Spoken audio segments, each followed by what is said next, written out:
صباح الخير. الوقت دلوقتي الساعة 5:30 صباحا. قمنا عشان أول يوم مدرسة. كل سنة وانتم طيبين. المدرسة عندنا بدأ متأخر شوية، ده غير كمان إن الأولاد كانوا تعبانين، عندهم دور برد من تغيير الجو، فالفيديو معلش جه متأخر شوية. أول حاجة الولاد بيقوموا يرتبوا سرايرهم مطرح ما ناموا. أنا عودتهم على كده، النظام حلو بالذات من صغر السن. كل ما الطفل يكون صغير ويتعود على حاجة بيكبر على كده. الطفل يطلع نضيف، يساوي حاجته ويظبط حاله. بعد كده بيدخلوا يغسلوا أسنانهم ويتوضوا عشان يصلوا الفجر. ضروري قوي ان احنا نعلم الولاد ان الصلاة من صغرهم، لان لما بيكبر وهو مش بيصلي بيتعود على كده بعد ما بيكبر برضه. فكل ما عودنا الاطفال على العادات الكويسة من صغرهم كل ما كان افضل. تقبل الله منا ومنكم جميعا. دلوقتي الساعة داخلة على 6 وشوية، الجو ابتدأ ينور اهو، وطبعا مفيش اي مخلوق في الشارع لسه. الولاد بينزلوا 7 و7:30، بس احنا بقى مدرستنا بتنزل 6، لان المدرسة عندنا فترتين، ففترة بتخلص 12 فترة الصبح، بتبقى الحصة الاولى الساعة 7. لكم ان تتخيلوا الساعة اللي احنا فيها دلوقتي. بعد كده بجهز اللانش بوكس. انا مش هعمل حاجات يعني جامده وكده، ومش هحط حاجات عشان طبعا في اطفال في ظل الغلا والحاجات دي ساعات ما بياخدوش سندوتشات، وساعات بياخدوا حاجات بسيطه جبنه بتاع. فانا قلت انا هعمل شيبسي وهغير في نكهته شويه، لان الولاد بيحبوا الشيبسي اللي من بره، مش بيحبوا الحاجه الداخليه، يعني الشيبسي اللي بنعمله في البيت مش بيبقى محبوب قوي، هما بيعجبهم الحاجات بتاعت بره. فانا عملت ايه؟ جبت قطعت البطاطس كده بالشباسه وشطفتها وتمام، وحطيت شويه ملح في الميه بتاعتها، بتتساب شويه كده، يعني انا ممكن اعملها من بالليل مثلا ونسيبها للصبح، وبعد كده بتتحمر عادي. وبعدين بنقوم حاطين وما ننساش نحط في الميه شويه خل، علشان بيخلي الشيبسي ما يلزقش ببعضه ويبقى مفرفط كده، وبيشيل بقى نسبه النشا اللي فيه. فبعدين الشيبسي بعد ما بيتحمر وتمام بقى ممكن بقى نحط بقى عليه شويه نكهات. انا جبت نكهه الشاورما، ممكن تجيبيها سايبه او ممكن تجيبيها في اكياس. فحطيت نكهه الشاورما، حطيت شويه بابريكا، وحطيت شويه مثلا بصل بودر، حاجات كده يعني مثلا هي مش مضره، وفي نفس الوقت ما تبقاش حاجه كده تبع يعني النكهات الصناعيه وكده. هي ممكن بهارات الشاورما اللي ممكن تكون تبع النكهات الصعبة، بس احنا مش بنحط كتير، احنا بنحط حاجة بسيطة عشان يعني الطعم يظبط شوية والطفل يتقبله ويعجبه، عشان ما يحسش فعلا كده ان في طعم متغير. وبعدين بقى بنحط شوية فاكهة، اي فاكهة عندك بقى. انا كان عندي بلح طبعا، لان الاسعار طبعا وحشة جدا، فطبعا انت بتجيب الحاجات اللي هي وسط برضو، عشان انا حتى لو عندي فاكهة حلوة وغالية انا ما اقدرش اوديها المدرسة طبعا، عشان الاطفال حرام يعني ما حدش يبص للتاني.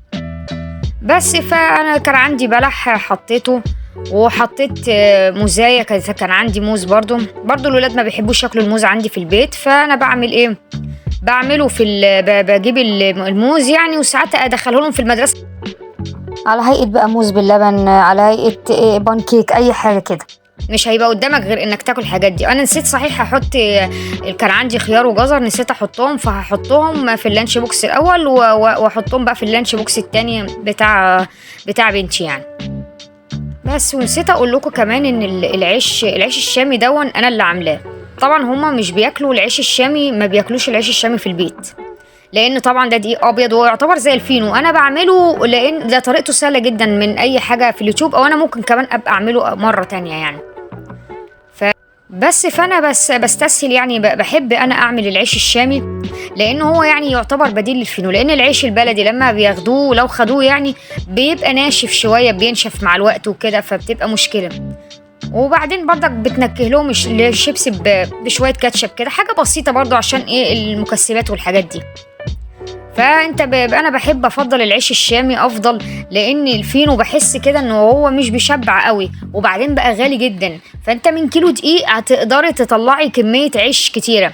هي العملية مش مشكلة في عجن العجينة، وهي عجينتها عاملة شبه عجينة البيتزا كتير أوي.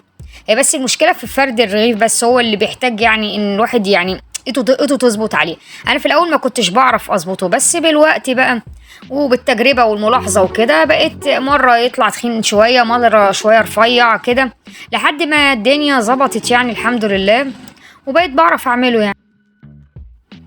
بس وأحط بقى شوية جزر وخيار، عندك اي خضار، عندك اي حاجه موجوده حطها لهم، لان هم في المدرسه بيبقوا محتاجين الحاجات دي، وبياكلوها غصب عنهم حتى لو مش بيحبوها قوي. العيش الشامي ده ممكن ندخل فيه مثلا قشطه، ممكن ندخل فيه قطعه بسيطه كده من يعني جزء شويه، يعني حاجه بسيطه من اللبن، حاجات كده، بحيث ان الولاد لو ما بيحبوش القشطه والحاجات دي فبياكلوها بقى بياكلوها جوه العيش، فما بياخدوش بالهم وكده. وهنا كان عندي شوكوبون، انا بجيبه بالكيلو وبالنص وكده من منطقه في العتبه، يعني محل في العتبه بيبقى اوفر. وحطيت موزايه برضك بنتي ما بتحبهاش، بس بتاكلها لما عارفه بالجوع، فخلاص بقى بطلع واكل اللي موجود. انا رايي كده، لان هما في البيت ما بياكلوش، حتى لو تلاحظوا هتلاقوا الموز مسود شويه لان هما مش بياكلوه قوي، بس انا هفضل وراهم لحد ما ياكلوه. تمام كده. بعدين بقى نجيب الازايز الميه بتاعتهم، ولو في مثلا عصير ولا حاجه عند متوفر عند حد برضو حطي للاولاد، لان هم بياكلوه هناك ما بيكلوش ولا يملوا من المدرسه بتجوع اصلا. وهنا كان الولاد بقى خلاص ابتدوا يلبسوا بقى اللبس، لان الوقت خلاص اتاخر ومحتاجين ننزل قبل الساعه 7، لان المدرسه زي ما قلت لكم الحصه الاولى بتبدا 7:15، فلازم يلبسوا بسرعة البرق وإلا يتأخروا وما يرضوش يدخلوهم ويرجعوا لي تاني. طبعا هم صاحيين طبعا، كلهم نشاط وحيوية لأنه أول يوم بقى وكده والدنيا تمام.